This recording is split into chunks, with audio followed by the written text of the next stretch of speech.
Hey friends, I'm Mike, a late identified autistic adult, and today we're going to talk about a new study that's been doing the rounds that claims that vaccination rates cause autism and other neurodevelopmental conditions. Now, this isn't my first bad science debunking rodeo. If you're planning on filling my comment section with phrases like, follow the money, and they laughed at the Wright brothers, and you listen to mainstream media too much, or anything like that, well, don't worry. If you could do me a favour and take your hands off your keyboards for a few minutes and hold on to your autism remedies, I will get to it. The video is structured with the following timestamps on screen and in the description below. We're going to look at the study and what it claims, who published it and where, and I'm going to dissect the methodology and its issues and discuss a little bit about the link of being born preterm and autism and how this study fits with the existing research. Oh yeah, and RFK's HHS confirmation hearing was talking about it recently. 1,000% increase in this disease that is destroying our kids is probably the biggest issue. So yeah, it's trending, I suppose. First, let's explore the claims that this influencer, Elliot, on his channel EO Nutrition, says about it. If you truly wanted to know the cause of the autism epidemic, anyone with a working brain should be able to look at this graph and see that something very important happened around this time. Everyone in their right mind should be asking this simple question: what changed in the 1980s? Where the results of a brand new study might just be the final nail in that coffin. And I'll be honest, guys, it's much worse than I thought. To be honest, it's about as bad as I expected, Elliot. Rate of autism tracks very closely with the increased administration of a certain medical procedure. He's talking about vaccines, of course, and Elliot seems to be a bit concerned about talking about vaccinations on YouTube, which is why he calls it a certain medical procedure. A certain medical procedure. He does this because YouTube has a vaccine misinformation policy, which amongst other things says, to help you understand this policy, here's a list of specific vaccine-related examples that we do not allow on YouTube. We don't allow claims that vaccines cause autism, which is why Elliot, like many others like him, also have a backup Rumble channel, because Rumble doesn't have any of these community safeguarding policies. They call it freedom of speech, but when they're talking crap about autism and vaccinations, it's more like freedom from accountability. And it's important to point out that Elliot says that he's a nutritionist, and nutritionist is not maybe what you think. It's not a regulated term except in a few US states. Occupations like psychologist, psychiatrist, engineer, or dietitian are all regulated professions. You can't just claim to be one if you're not. Anyone can call themselves a nutritionist, especially in France, where Elliot operates his channel from. It's hard to find Elliot's credentials, but he's got some post-nominals here on one of his €60 ebooks, DIP CNM and CFMP, and these are qualifications from alternative medicine, in other words, not medicine, unproven and disproven methods or treatments. In Elliot's own words, guys, this isn't anti-medicine. We're not anti-medical procedures per se. We are pro-science, we are pro-transparency, we are pro-health. So fingers crossed, guys. I'm hopeful that we're going to see more transparency. We're going to be seeing more stuff coming out in the coming months. Although that's a little bit of a weird disclaimer to stick at the end of your video, maybe to try and comply with the YouTube community guidelines, checkers, because the rest of his video is anti-medicine, anti-healthcare, and anti-science. And science isn't about confirming your own pre-existing beliefs, but for some people, that's all they want from it. For those of us who are already familiar with this concept, well, it just confirms what we already know. Of course it does. So what does the paper claim exactly? This paper, called Vaccination and Neurodevelopmental Disorders, a study of 9-year-old children enrolled in Medicaid, it looks at some data in the Florida Medicaid billing system. It's what's called an observational study, which means researchers observe and analyse existing data without directly intervening or controlling any variables. This is different to experimental studies, where researchers actively manipulate the conditions that they're looking for, like in clinical trials. So imagine if you wanted to know what type of food your local birds in the park like to eat. So you could design an experiment. You could set up different types of bird feeder and different types of food and change the types of feed to see what the birds prefer. Or you could just ask people with bird feeders in their gardens to keep data about the type of feed and birds, and then try and extrapolate what they've seen. This is the challenge with observational studies, and not just this one. It's that while they can show us correlations, they can't definitively prove what causes what. This is where you might hear correlation doesn't equal causation, And it's true here too. And in fact, somebody's probably written it already in the comment section below. Let me know if I've called you out. So, onto the data. The data set was 47,155 children, and access was via a private and proprietary. In fact, it was so private and proprietary to the degree that the study authors lacked consistent access to it. These children enrolled in Florida Medicaid and followed from birth to age 9. These children were categorized as vaccinated or unvaccinated, depending on the billing receipts, because this is billing data, not the children's medical records. The presence of vaccine billing codes was all that was used to determine whether the children might have been vaccinated or not.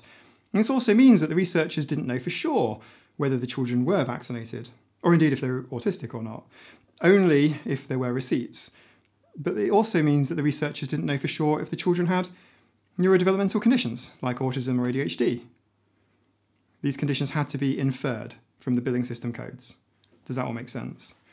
So this is not medical data, it's financial data. And I know for my American viewers, this might make sense, that medical records and financial data are inextricably linked. But this isn't the case elsewhere, and as we'll see, it's only for Florida. It's only for the population receiving Medicaid, so lower income families mostly. And the study assumes that vaccinations are the only reason someone might go to the doctors. This isn't just one selection bias, it's at least 3 selection biases, and built into the study design. Different parts of the population have different patterns of healthcare utilisation, and this varies significantly, even between individual US states, yet alone worldwide. Now what I'm talking about are called limitations, which means that the authors should state that their results cannot be generalised or applied more widely. The correct place to indicate that there are these issues is in the abstract right at the top. Results, they say, children with just 1 vaccination visit were 1.7 times more likely to have been diagnosed with autism than the unvaccinated, whereas those with 11 or more visits were 4.4 times more likely to have been diagnosed with autism than those who had no visit for vaccination. They conclude with, these results suggest that the current vaccination schedule may be contributing to multiple forms of NDD, that's neurodevelopmental disorder in their words. That vaccination coupled with preterm birth was strongly associated with increased odds of NDDs compared to preterm birth in the absence of vaccination, and increasing numbers of visits that included vaccinations were associated with increased risks of autism. Right, we've got to pick this apart. They don't mention the selection biases then, up front. They really should. And how about later on in the report, they actually do then list some limitations.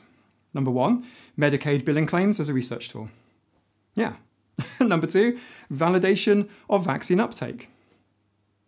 Number 3, lack of geographical representativeness, and interestingly 4, lack of full access to the proprietary database. They say, quote, for several reasons, ongoing access to the proprietary database was constrained and affected our ability to conduct additional validation analyses. Despite these disclosed limitations, they claim that vaccinated children were significantly more likely than unvaccinated children to have autism, hyperkinetic syndrome, or childhood epilepsy, or seizures, encephalopathy, tic disorders, and learning disorders. They claim that vaccinated children born preterm had a higher prevalence of neurodevelopmental conditions, nearly 40%, compared to unvaccinated children at 15.7%. They also claimed, as we discussed earlier, that the risk of autism, as they put it, increases with the number of vaccination visits. Of course, at face value, these claims are quite shocking, and I know some of you with your military-grade autism will have spotted at least one big problem, probably more, with this study already. Why might children with 1 vaccination visit be 1.7 times more likely to be diagnosed with autism than their peers who haven't visited their doctor's office or healthcare provider? Why might a child who is routinely then visiting their doctor's office might be a little more than double the chance of being diagnosed with autism? And where do the researchers think that autism diagnoses come from? Healthcare visits simply provide more opportunities for developmental assessments. It's yet another chance to be picked up or identified. And children who are repeatedly attending a doctor's office or hospital or clinic, whether this is for vaccination or for any other reason, are significantly more likely to be offered autism screening than those who don't. Healthcare workers aren't drones. They often pick up on healthcare issues other than those that you might be attending a healthcare service for. Plus, parents of vaccinated children are more likely to use healthcare services than those who don't, again, increasing the chance of being diagnosed as a child. How is autism screened? It's not a brain scan. An autism screening for young children is performed relatively quickly via a simple checklist. And yes, there are problems with these, and I'll go into them in future details, but let's just say for now, they're a sheet or two of paper on a clipboard. And they're just a bunch of yes-no questions. And it can be performed with a parent or guardian or caregiver and a professional trained in the use of ticking yes-no to some questions. Again, I'm not commenting on the validity or veracity of these tests themselves, but it is reasonable to say that even an autism screening questionnaire, if it's offered at the same time as these visits, and even if these early years screening tools are just really poor quality, even if they're shit, they're still going to have the ultimate effect of increasing autism diagnoses. The study claims a link between vaccines and neurodevelopmental conditions, but it does not establish that link. That's a clue that should have been picked up in peer review, which is where other researchers will review each other's work to check for errors in methodology or bias or other problems. But this paper was published in a journal. I'm calling it that I'm being quite generous, calling it a journal, with questionable peer review standards. And by questionable, I mean non-existent and utterly bogus, but we will get to this later in the video. We know from good quality analyses from 2017 that the genetic heritability of autism is around 80%. So if one of your parents is autistic, you have a 4 out of 5 chance to also be autistic. Thanks, Dad.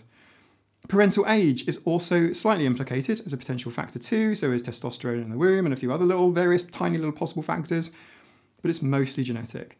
And the study claims to have controlled for these confounding factors by, quote, limiting the age from birth to age 9, as if that controls for these factors.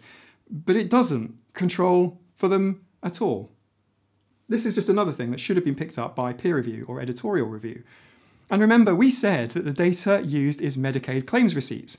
These are for billing purposes, not for medical and healthcare purposes. This makes a huge difference, since misclassifications and admin errors may be introduced at any of the stages. The type of vaccination, or whether or not there was even a vaccination given at all, or maybe there was a timing error due to being busy on Fridays or whatever, or a lack of detailed specificity about the diagnoses. These things are all errors that are unnecessarily introduced, at risk of being introduced, by using a system not intended its original purpose. And these billing codes are numerous and complex, and accidents do happen. It's also worth remembering that if the database wasn't accessed directly, but rather via a proprietary third party who restricted access to the researchers for unexpected reasons, undisclosed, reasons, that might also cause a few problems. The sample data is exclusive to children enrolled in Medicaid. This is low-income families in Florida who have also maintained coverage for 9 years. That's really specific. Not every child in Florida is enrolled in Medicaid, and of those that are, not all have had 9 years uninterrupted coverage. Not every child is in Florida, after all. And I'm not from the United States, but my understanding is that people accessing healthcare via Medicaid have additional challenges to do so, lifestyle challenges compared to those not using Medicaid. Am I right? Let me know. The authors don't even check whether the autism diagnosis was present before or after the first vaccination. That should be question 1, because as we know, autism is a lifelong developmental condition. They were autistic before they had their first vaccine, but the authors don't care. So we call this cherry picking, and this should have been picked up during an unbiased, rigorous peer review. This study design, it should never have got off the ground in the first place, written like this. Or, do you know what? You could just not bother with any of this scientific rigor stuff. You could just simply say, lo and behold, it found that children who were given this specific medical procedure were significantly more likely to develop every single one of these conditions compared with the children who were not. Yeah, Elliot, you could say that, but you'd be wrong. Anyone can have a journal. Anybody can be a university. Who published it and where? This study was published in the journal Science, Public Health, Policy and the Law, but calling it a journal, as I mentioned earlier, I think I'm being too generous. Because Science, Public Health, Policy and the Law is a journal in the same way that I could call myself president of the University of Leprechaunology. It's exactly the same as the former Trump University in America or any of the dozens of bogus colleges or diploma mills in the world, all set up to make money and sometimes running it as either they're religious or unaccredited. Look, it's shockingly easy to create an official sounding journal or institution without any academic credibility or peer review process. What you need, let's look at them as an example, is a website hosted on Wix to host a WordPress blog for about $20 a month, and you can write and publish whatever you like, and that's exactly what we're seeing here. This journal is published by the Institute for Pure and Applied Knowledge, IPAC, which sounds really impressive, which It isn't, actually, because when you discover it's a small non-profit run by James Lyons Willer, a known anti-vaccine activist. The journal isn't indexed in any major scientific databases, has no impact factor, and appears to primarily publish articles that align with its own anti-vaccine viewpoints. It sounds like a journal made... If Eric Cartman from South Park made a journal, it might look like this. It might look like a scientific non-profit, well, with a website from the early 1990s, but it's about as far removed from seeking the truth, as they like to claim, as it is possible to get. I mean, just taking a close look at their website and you'll see a list of people who are all, well, this first one, Mary Holland, is the author of the book Vaccine Epidemic, published in 2012, which encouraged vaccine hesitancy. And she's associated with anti-vaccine groups. Patricia Finn is another. She's an attorney, an advocate of alternative medicine and vaccine skepticism. This one's Dr. Anthony Kovacs. I think I said his surname right, forgive me otherwise. He's a functional doctor, this is not a doctor, who treats autistic children. I should air quotes the word treats, usually with B12 injections. And the evidence basis for this comes from a study funded by none other than Autism Speaks. And even they said, quote, the impression of overall improvement from B12 injections did not translate into measurable improvements in specific behaviours such as sociability, communication, repetitive behaviours, or other core symptoms of autism. Core symptoms, always framing autism in the language of disease, aren't we? As though we are a problem to be cured. Even those guys urge caution. Which is nice, coming from the organisation that brought you I am autism, I am in your room, I'm coming to get you. I know where you live. And guess what? I live there too. Who spent less than 2% of their annual multi-million-dollar budget on family services and rather more on expensive galas and parties, I should add. Anyway, going back to the dodgy journal's website, they sell courses, of course they do, amongst which their vaccine course for $120. In Module 11 and 12, they say, we look at all the evidence regarding vaccines and autism. We explore in detail how repeated early immune activation events can cause the neurological disorder called autism. Autism is not a neurological disorder, but whatever. Facts don't matter, right? Also, they say, we explain how it is possible to reverse the effects of autism and look at how the effects of vaccine-induced autism were reversed in several people. And if that's not enough for you, they call Andrew Wakefield's paper groundbreaking. This is a term this community likes to use quite often, usually in relation to some low-quality piece of paperwork that's hosted on one of their dodgy websites or institutes. Now, James Leon Weller incidentally wrote the book, The Environmental and Genetic Causes of Autism, which claims to have reviewed over 2,000 studies, and it was released in 2016. Now, we can't blame him for this because this was actually before we understood that autism has an approximate 80% heritability rate. Before 2016, the heritability of autism was thought to be much lower, really low, 10-20%, something in that region. And this is particularly important because elsewhere on James's websites, they state various causes for autism. All of them are incorrect, and they don't want to talk about, they really don't want to talk about the genetic heritability of autism. Autistic people are something they do not want to see. And maybe because they can't sell you a cure for that, or a course to treat your autism, thanks to one of your biological parents having been autistic. Follow the paper money. Let's follow the money and the biases of the paper and its authors. It was funded by the National Vaccine Information Centre, or NVIC, and it sounds very credible, right? But it's a very well-known anti-vaccine organisation. Of the two authors of the paper, Anthony Mawson has a complicated history. I'm being polite here. He has a very complicated history of vaccine research. His papers have been retracted for ethical reasons, and once, quote, the rejection was merited due to severe limitations in the validity of the results. I believe the term is lying, but that's the nice way to put it. Although such rejections of papers do only happen if you publish the paper to a journal that will review it, right? So that particular piece of research that was rejected there was paid for by the actor Jenny McCarthy, who calls autism a disease and an epidemic, and she also has claimed previously that vaccines cause autism.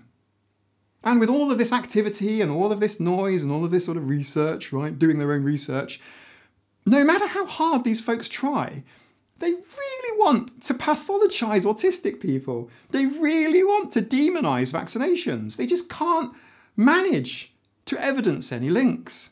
In fact, Seeing Andrew Mawson's name as the lead author of this paper, instant red flag for me because of his poor publication reputation. As for NVIC paying for the study, which aligns with their pre-existing anti-vaccination talking points, that combination already is just far too much bias to be taken seriously by anyone who's credible. And that's why they self-published his paper on their own journal, WordPress blog, and didn't do a good job, or maybe any job, of peer reviewing it. And they also promote other similar organisations like Documenting Hope, the authors of last year's very debunked twin study, partly debunked by me, I would say, actually, probably. I think I was one of the first to debunk it. Let me know. I've linked it in the description below. It's well worth a watch. I even wear a lab coat. Speaking of which, why do the anti-science brigade promote their wares on social media and on cheap websites and on their webinars that they charge people for, all that sort of stuff? Why isn't it discussed at scientific events and in peer-reviewed journals? Why aren't their groundbreaking findings presented at major medical conferences? The answer is simple. Their work doesn't stand up to scientific scrutiny. Instead, they create an echo chamber of misinformation, where questionable research circulates among like-minded believers while avoiding entirely the rigorous evaluation process that legitimate science demands. Autism is not a disease, and autistic people are not a problem to be solved. The end. The link between autism and vaccinations has already been done to death, and even I went through this in a previous video linked below, and on the screen now if editing Mike can put it up here. There is still enormous debate, and the highest quality evidence from 10 really high quality studies show no relationship between vaccinations and autism. And here is such a study, and the title tells it all. Vaccines are not associated with autism, an evidence-based meta-analysis of case control and cohort studies, and they ended up looking at 5 cohort studies with roughly 1.2 million children. And there was another cohort study looking at over 500,000 children in Denmark over 10 years. And that one was looking specifically at MMR and autism. It wasn't using billing receipts and then just sort of guessing stuff, but actual comprehensive healthcare data that was fit for the purpose. And they said there's no risk of autism from MMR. This whole conversation is done to death already. This is why the CDC are no longer studying it. It's done to death already. The case is done. It's done already. And none of the bad quality papers that I've seen actually say anything about the high quality, massive scale studies that show no link.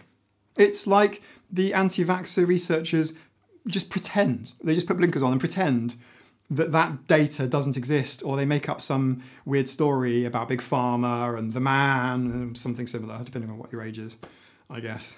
On my previous videos on this subject, I was accused by quite a lot of people of being really close-minded, and that science is conducted by brave mavericks, who are usually older retired men, let's not forget, and they're working alone in their garages and doing research like the plot of some strange B-movie. They eventually prove the establishment wrong, and they win the Nobel Prize and all the recognition in the world, and everyone finds them sexy and attractive. And sometimes science is wrong. Yeah, sure, it works by disproving stuff. And we build upon the work of earlier people and improve things all the time. The psychological literature on autism, however, started fairly reasonably for the time, the Hans Asperger, Leo Kanner era. But sometime between Leo Kanner and Bruno Bettelheim, things went really badly wrong.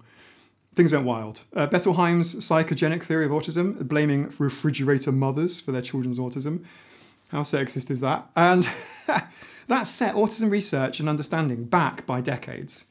Society started looking only at white male boys rather than including girls, people of colour, anyone else actually, outside this predominantly American lens. Throughout the 1950s, 60s, 70s, 80s, became super pathological. The vaccines and autism speaks his early position on vaccines and autism was really troubling. And today, we are in a bit of a mess with autism research, to put it lightly. The psychological literature on autism in the past has been, and sometimes still is, needlessly pathological, inaccurate or biased to the author or their funders' existing beliefs. It's a real hot mess, but it won't be fixed just by one YouTuber filming videos in their studio. Nobody works alone, and this is true for science too. In my last video on RFK Jr. and Andrew Wakefield, the disgraced and fraudulent former doctor, I read quite a few comments about how scientific understanding is developed by people once thought crazy in their time. Everyone laughed at the Wright brothers, people have said to me. As the two brothers prepare to attempt the first catapulted takeoff. Whilst it's true that sometimes revolutionary ideas are initially dismissed, the Wright brothers had working prototypes of their achievements. They followed the scientific method, building on existing research, conducting rigorous experiments, each attempt usually slightly better than the rest. This is the same goes for cartography right before the satellite age, right? Old maps of the Earth. Now they weren't wrong per se, but each new correction or each new mapping technique improves what came before with something slightly better and slightly more accurate. By the time that we had satellites in space taking pictures for us, we already had really good geographical maps using other techniques. The same cannot be said for anti-vaccine activists. What have they done? They rely on debunked studies and conspiracy theories rather than solid scientific evidence. Of course, it's just a coincidence that the politicians who have been the most vocal opponents to RFK are also the largest recipients of money coming directly from pharmaceutical companies. They did not like it when RFK pointed out this very clear conflict of interest. When people talk about follow the money and CDC and WHO and follow the money, people like Elliot here, they completely fail to follow the millions of dollars earned by grifters like Andrew Wakefield with his newly built Tuscan-inspired mansion, or RFK Jr. He's actually the biggest, most wealthy of them all, or to a wider extent the entire cloud of wannabe grifters and pseudoscientific peddlers who want to sell you everything from courses to events to books to podcasts to supplements. Oh my goodness, they love supplements for some reason. To nebulous environmental assessments and then the detoxing of the things that they then find in their own assessments. And we saw that all happening in that terrible autism reversal twin study. That paper was created solely to provide a thin veneer of credibility to those who are easily duped by a man in a white coat on the internet. No, seriously, that bogus study was from Documenting Hope, a spin-off of the Epidemic Answers organisation who ran an event last November, which is promoted on the events page of this journal WordPress site. I hope all of this makes sense. Do let me know. What about claims about the increase in autism rates in preterm babies? What about being born very preterm? This article cites a paper on this subject, another one from Mawson, which I'm not going to go into. I'm going to pass over it actually, partly because we don't need it and, you know, Mawson red flags. However, preterm birth has been linked to an increased factor for autism prevalence. In the study, preterm or early term birth and risk of autism, and I do love this whole risk of autism nonsense, especially when autism is often defined using a simple screening test. Maybe Autism Speaks is one, the MCHAT FI, or similar. This looked at a cohort of the babies born in Sweden between 1973 and 2013 who were followed up for an autism assessment at some point up until 2015. Autism diagnoses were shown for 6.1% of the extremely preterm babies, that's 22 to 27 weeks, to 1.6% for the early term, 37 to 38 weeks, and 1.4% for term babies, the 39 to 41 week babies. Now, there are many factors and maybe multiple reasons for this, and the causes of autism are still being researched, but there is already known a slight increase of incidence of both autism diagnoses for early birth that isn't additionally shown. I think again that preterm birth means increased engagement with healthcare providers. It means more appointments. It means more chance at a screening. Unfortunately, RFK Jr. recently made statements citing this paper in his HHS confirmation hearing. US government, you know what I'm saying? And did you expect any different? His book, Vax Unvax, was referenced positively in this study. And RFK Jr. himself is deeply involved in the anti-vax, anti-science cluster of people and organisations. And I've covered this before, both on YouTube and for members on my Patreon. RFK Jr. cited this study in the HHS confirmation hearing. It was just a couple of weeks ago. He said, It is by Mawson, M-A-W-S-O-N. And it's regarding measles and what? No, it looks at the entire schedule and it says, it's a study of 9-year-old boys, 47,000 9-year-old boys from the Florida healthcare data. You stated, quote, I do believe autism does come from vaccines. And you have, the end of quote, and you have praised a gentleman named Andrew Wakefield for his research. What studies have you utilized to come to the conclusion that vaccines cause autism? I'm happy to sit down with you. No, please, just answer me that. I mean, look at the Mawson study, Senator. The what? Yeah, Mawson, just look at that study. And even though the large vaccine safety study was put to him, he dismisses it entirely in favour of this bizarre paper. His company, CHD, posted a claim that says vaccinated children have a 170% higher chance of being diagnosed with autism than unvaccinated children, according to a new peer-reviewed study.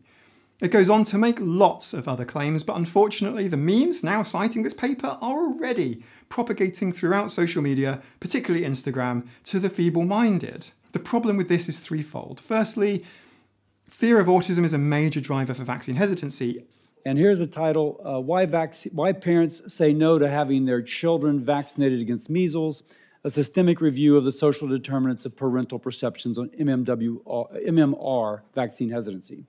And they found that fear of autism is a major driver for vaccine hesitancy among those with a college education or higher, influenced by internet social media narratives over physician-based vaccine information. As a consequence, in the United States, there is currently an ongoing measles epidemic, which is quite serious and entirely optional. Parents, influenced by social media propaganda, are more than partly to blame for this rise of an entirely avoidable disease. Second, autism is not a disease and does not require a cure. Autistic people need understanding and support, particularly support relating to accommodations in their environments, whether that's home, education, exams, that kind of thing, or workplaces or third places. Malls, shopping centres, pubs, clubs, whatever. I don't know about clubs, but you know. The stigma is very unappreciated, and I will speak out about it on my little YouTube channel when I'd rather be making content about other things. Third, RFK Jr. is now the Director of Health and Human Services in America. God help us all. I previously made a video about the link between Trump, Wakefield and RFK Jr. and how this affects autistic people, and it's a useful watch to explain, and it goes into more detail on the history of their movement. I've also posted content going into epidemic answers and documenting hope, who were involved in last year's dodgy autism reversal claims, and there's also content on my Patreon going further into the web of money and influence behind these organisations. RFK Jr. is connected, and he's one of the major earners. It is exhausting to continually have to refute studies like this, but it is necessary, and I'm going to continue to do it. The anti-vaccine community's celebration of such flawed research speaks volumes about their misunderstanding of scientific rigour. The sheer willingness to believe anything that is shown to them on social media, or the claims made about studies that I know they aren't reading, yet alone understanding them, it just tells me so much about this unfortunate side of humanity. Consequently, it erodes trust in science. I mean, have you noticed? And it leads to outbreaks of entirely preventable, optional at this point, diseases, like the measles outbreaks in the United States that we're seeing today. It's a direct result of all of this. There is no way this video is going to stay monetized. So thank you to my patrons who make content like this possible. If you'd like to support me on Patreon, I have 3 tiers starting at $4 a month, which keeps the cats fed and in turn gives me sufficient peace and space to work. In return, there is exclusive content, a lot more of this to come for all tiers very, very soon. And we do have exclusive live streams and the wonderfully affirming Discord community. Congratulations to our 5 prize draw winners. Your Manx Cat plushie and limited edition scratching post enamel pins will all be with you very, very soon. Take care, everyone. I know it's rough out there at the minute. See you soon. Bye. And if you show me science that says that I'm wrong, I'm going to say I was wrong. I don't have any problem. There's nothing that would make me happier. I was wrong.